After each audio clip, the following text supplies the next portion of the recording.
Dia lewat dengan menyapa orang-orang dengan ramah, tapi juga dengan sedikit jaga jarak, yang jika belum dapat dikatakan sombong, sangat dekat ke arah itu. Kau sangat baik kepada Maria, kata seorang warga dengan jenggot panjang padanya. Ia pantas untuk itu dan yang lebih dari itu. Ia sungguh seorang perempuan agung Israel. Kamu beruntung punya warga yang demikian. Pujian bagi sang perempuan Nazaret menyenangkan hati orang-orang yang saling mengulang satu kepada yang lain apa yang dikatakan Yudas. Si Rasul sementara itu sudah tiba di sumber mata air di mana dia menunggu gilirannya dan dia berbaik hati membawakan tempayan-tempayan untuk seorang perempuan tua, yang tiada henti memberkatinya, dan dia mengisikan tempayan dua orang perempuan, yang kesulitan sebab masing-masing menggendong kanak-kanak yang menyusu. Dengan mengangkat kerudung mereka membisikkan, semoga Allah mengganjarimu. Mengasihi sesama adalah kewajiban utama seorang sahabat Yesus, jawab Iskariot seraya membungkuk. Dia lalu mengisi bejana-bejananya sendiri dan pulang ke rumah.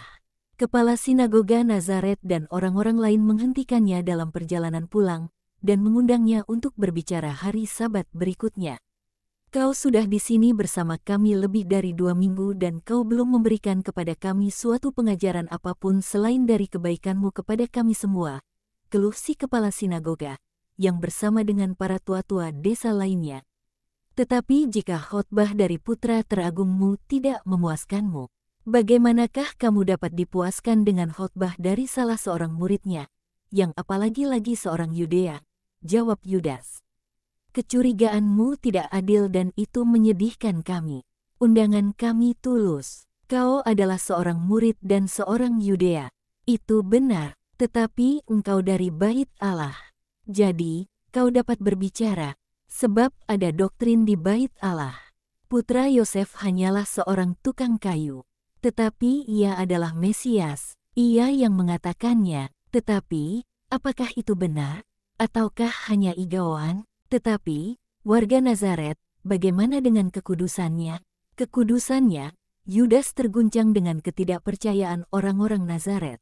Luar biasa, itu benar, tetapi antara itu dan menjadi seorang Mesias. Dan lalu, mengapakah ia berbicara begitu keras? Keras? Tidak, ia tidak tampak keras bagiku. Baiklah, ia terlalu terus terang dan terlalu intoleran, itu benar. Ia tidak membiarkan satu kesalahan pun tak tersentuh. Ia tidak ragu untuk mencela kekerasan, dan orang tidak suka itu.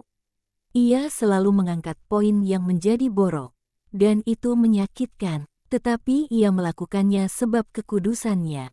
Pasti, itu satu-satunya alasan. Aku sudah mengatakan beberapa kali kepadanya, Yesus, engkau merusak reputasimu.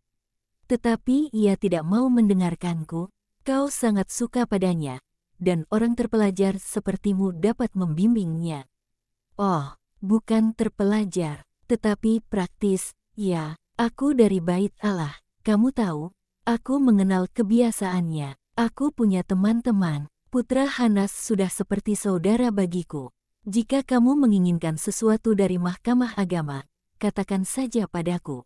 Tapi biar aku membawakan air ini kepada Maria sekarang. Ia menantikanku untuk makan malam. Kembalilah nanti, udaranya sejuk di teras rumahku. Kau akan berada di antara teman-teman dan kita akan dapat berbincang-bincang. Ya, selamat tinggal. Dan Yudas pulang ke rumah. Dia meminta maaf pada Maria atas keterlambatannya sebab dia ditahan oleh kepala sinagoga dan oleh para tua-tua desa. Dan dia mengakhiri, mereka ingin aku berbicara pada hari Sabat, guru tidak menyuruhku untuk berbicara. Bagaimanakah pendapatmu, Bunda? Bimbinglah aku, berbicara kepada kepala sinagoga, atau di sinagoga. Keduanya, aku tidak ingin berbicara pada keduanya sebab itu melanggar Yesus dan juga kelihatannya suatu sakrilegi bagiku untuk berbicara di mana ia menurut hak adalah satu-satunya guru di sana. Tetapi mereka sangat mendesakku, mereka ingin berbicara denganku sesudah makan malam. Aku nyaris berjanji pada mereka untuk datang.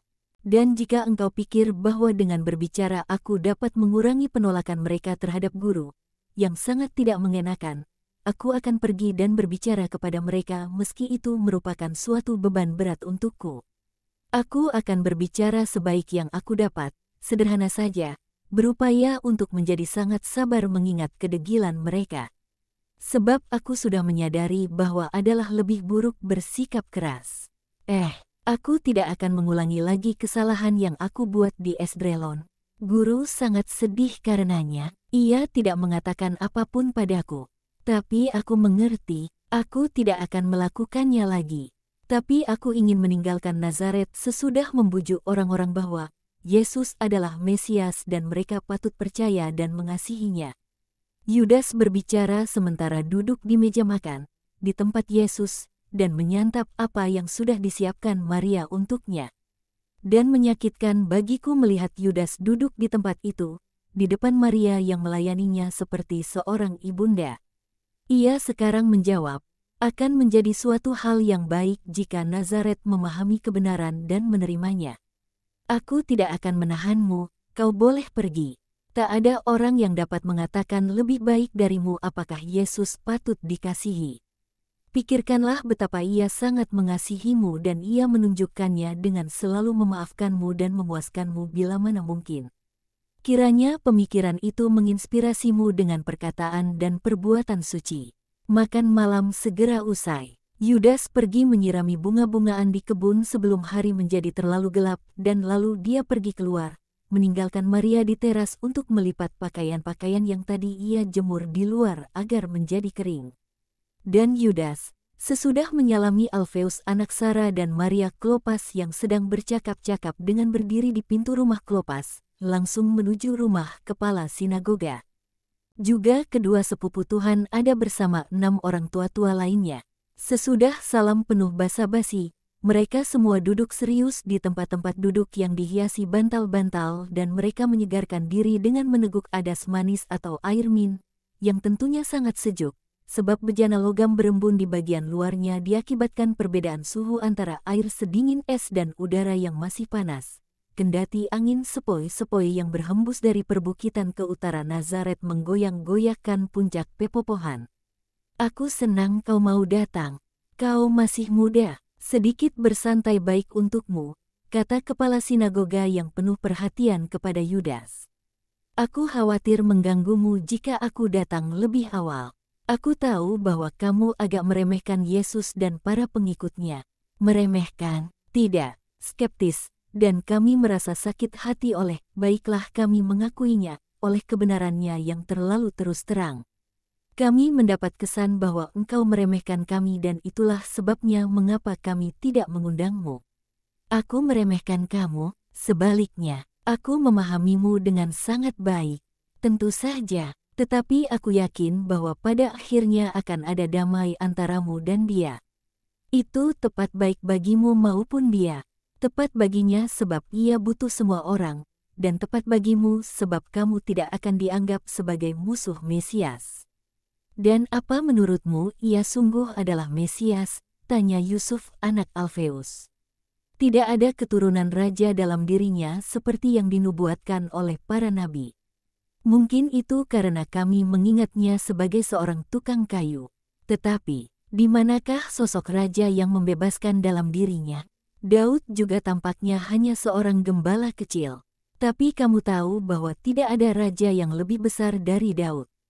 Bahkan tidak Salomo dalam segala kemuliaannya yang begitu besar. Sebab, bagaimanapun, Salomo hanyalah melanjutkan apa yang dilakukan Daud, tetapi tidak pernah terinspirasi sepertinya. Sementara Daud, renungkanlah saja sosok Daud, luar biasa hebat, rajawinya nyaris mencapai surga. Janganlah meragukan rajawi Kristus dengan mendasarkan penilaianmu pada silsilahnya. Daud adalah raja dan gembala. Lebih tepatnya, gembala dan lalu raja. Yesus adalah raja dan tukang kayu. Atau lebih tepatnya, tukang kayu dan kemudian raja. Kau berbicara seperti seorang rabi. Orang dapat melihat bahwa kau dibesarkan di bait Allah, kata kepala sinagoga. Dan dapatkah kau membuat mahkamah agama tahu bahwa aku, kepala sinagoga, membutuhkan bantuan dari bait Allah untuk suatu alasan pribadi? Tentu saja, pasti. melalui Eleazar, bayangkan saja, dan lalu Yusuf si tua, kau kenal, orang kaya dari Arimatea itu, dan lalu Zadok, si ahli Taurat, dan lalu, yang kau perlukan hanyalah mengatakannya padaku, baik, jadilah tamuku besok. Kita akan membicarakannya, tamumu, tidak, aku tidak bisa meninggalkan Maria, perempuan yang kudus dan malang itu. Aku datang kemari secara istimewa untuk menemaninya. Ada apa dengan sanak kami? Kami tahu bahwa ia sehat dan, meski miskin, ia bahagia. Kata Simon anak Alfeus, ya, dan kami tidak pernah meninggalkannya. Ibuku selalu bersamanya, dan istriku dan aku juga. Meski aku tak dapat memaafkannya sebab bersikap terlalu lemah terhadap putranya. Dan juga sebab duka karena ayahku, yang karena Yesus wafat hanya dengan 2 orang putra di sisi pembaringannya. Dan lalu, tetapi permasalahan keluarga tidak sepantasnya diberitakan di depan umum, kata Yusuf anak Alfeus seraya mendesah. Kau benar, melainkan, seharusnya dibisikkan dengan suara pelan dan dipercayakan pada hati yang bersahabat. Hal yang sama berlaku untuk banyak permasalahan lainnya.